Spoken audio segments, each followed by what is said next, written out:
Well, it's hard to lose if you like to compete and win. On that level, it's been tough to lose this many games.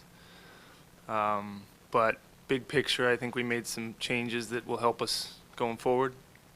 So moving ahead, I like where we are, but going through the process of getting there has been tough. I think we're positioned pretty well talent-wise at some of the starting spots, but we got to get deeper. I think we need more size. You've watched us struggle to rebound the ball. Bogut will help with that, but we still need off the bench, I think, a forward that can rebound consistently.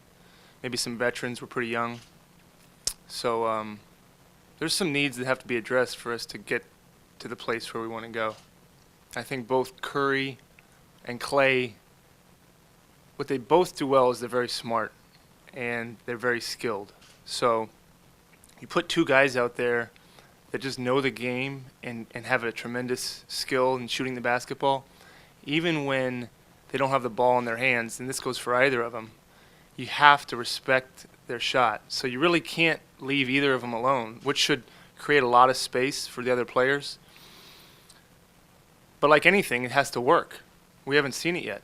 Really, we've seen a little bit of it, but not enough to really gauge it. But if the question is, do we believe it can work? Yeah, I believe it can work. Well, while he can't play, you'd hope that they would just talk, watch film, talk about things that Mark experienced that helped him as a decision maker. One of the things I think Mark, speaking of our coach, was very good at as a player was managing the game. He didn't have the skill set that Steph Curry has, but he had this ability to know when to push the ball, when to slow down, when to get the ball to the hot shooter.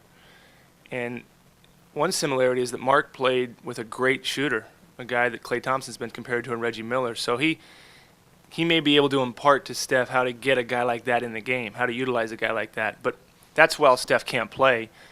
When he's back and healthy, I think Mark, getting just him out on the floor, working on some one-on-one stuff with him would be great, talking to him.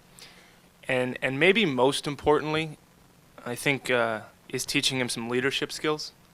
I think you guys have gotten to know Mark a little bit. That may be his strongest asset is his leadership ability. And as a point guard, and from our side in the front office, you'd love to see the point guard have a leadership role on your team. And that's something Mark embodies, and hopefully he can pass some of that along to Steph. Well, we've seen more than we expected to see, which you can look at two ways. But I think you have to look at players like that have gotten the opportunities that they have, and then also discount a little bit of it because they've been given a lot of freedom. We've been the underdog as far as talent goes most nights on the floor.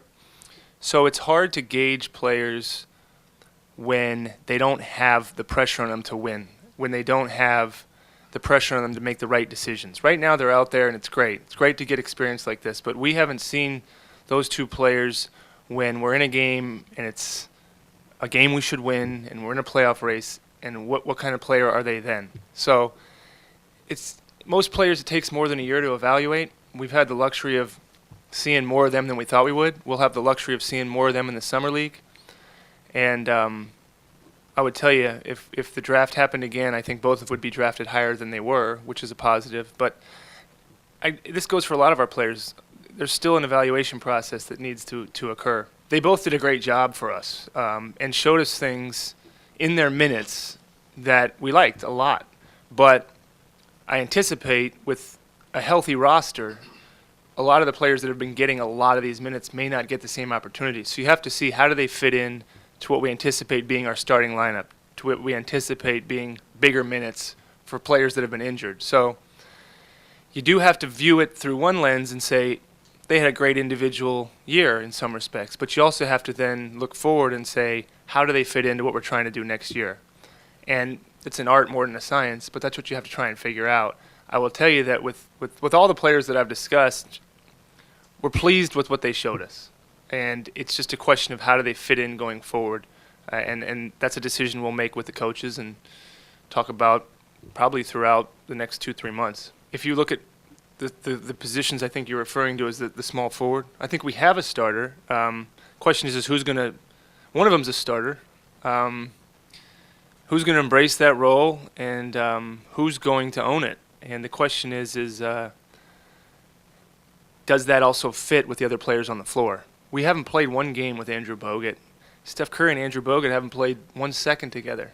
Andrew Bogut and David Lee haven't played 1 second together. So a lot of what we do at the small forward may be contingent upon how that small forward plays with those guys. So the thing is, when you take a step back from our roster, we're excited about it. I think we're right to feel excited about it, but there's going to be a curve that will take place hopefully in training camp where they all get to play together. If you play basketball, one of the biggest strengths you have is knowing your personnel, knowing that Bogut likes the ball in the left block versus the right block, knowing David Lee knows that when Bogut catches the ball, he likes to see David Lee cutting from this angle. And we haven't had a chance to do those things. So there's going to be a learning curve that hopefully takes place quickly, but everything has to gel together. So there may be a player on our roster now at the small forward that fits better with that group, but we haven't had a chance to see it.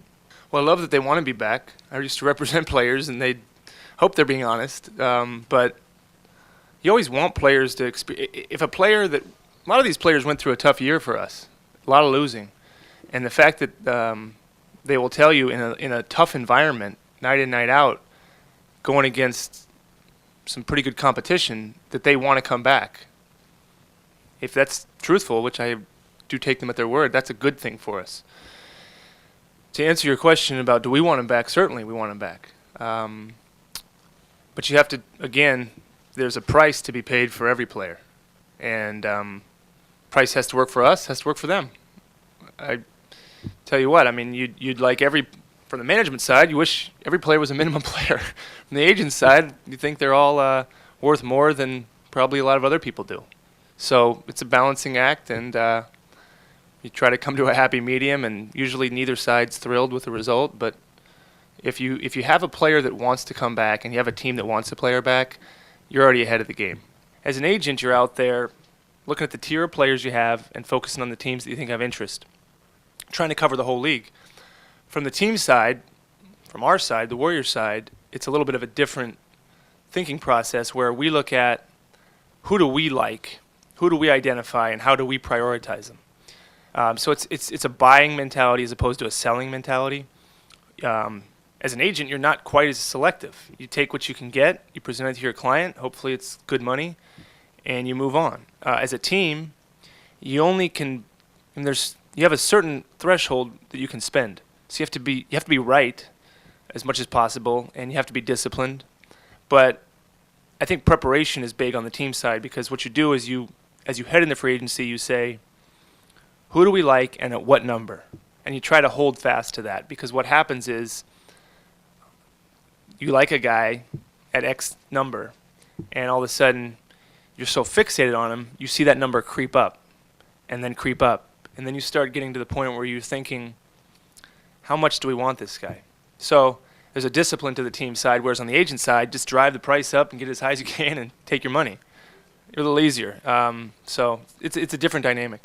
You know, fans of this organization have every right to question whatever they want. They've been tremendous. I think fans are going to question the decisions the Warriors make until we win. So to answer that question, we have to be successful.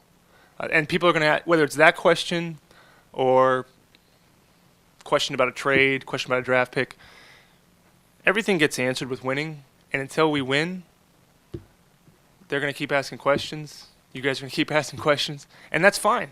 You should.